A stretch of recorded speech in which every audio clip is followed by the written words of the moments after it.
But இன்னைக்கு Sunday என்ன special? சண்டேவா? மார்னிங்கே வந்துட்டு கோவில் போயிட்டு வந்ததுனால இன்னைக்கு வந்து வெஜ்ஜு தான் ஸ்பெஷல். வெளியில் சாப்பிட்லான்னு தான் பிளான் பண்ணோம். வெளியில் சாப்பிட்றதுக்கு வீட்லேயே வந்து தயிர் சாதம் சாப்பிட்டா நல்லாயிருக்கும். அதனால் வீட்லேயே வந்து சிம்பிளாக செஞ்சாச்சு. என்னன்னு பார்க்கலாமா வாங்க. ஃபஸ்ட்டு வந்துட்டு ரைஸு, சுட சுட ரைஸு. நெக்ஸ்ட்டு வந்துட்டு கோவில்லேருந்து வரும்போது பக்கத்தில் அப்படியே முருங்கைக்காய் வாங்கிட்டு வந்தேன்.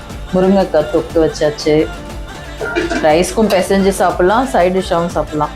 அப்புறம் வந்துட்டு பன்னீர் வந்துட்டு ஃப்ரை பண்ணிட்டேன், பேன் ஃப்ரை மசாலா போட்டு ஃப்ரை பண்ணியாச்சு.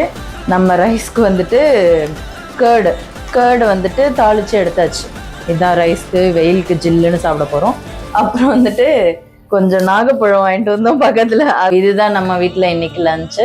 இந்த மாதிரி வெளியில் போயிட்டு வந்தா இல்லை வீட்டிலே சாப்பிட்லான்னு வந்துட்டிங்கன்னா என்ன சிம்பிளாக நீங்கள் ப்ரிப்பேர் பண்ணி சாப்பிடுவீங்க அப்படின்னு சொல்லிட்டு கமெண்ட்டில் சொல்லுங்கள். ஓகே.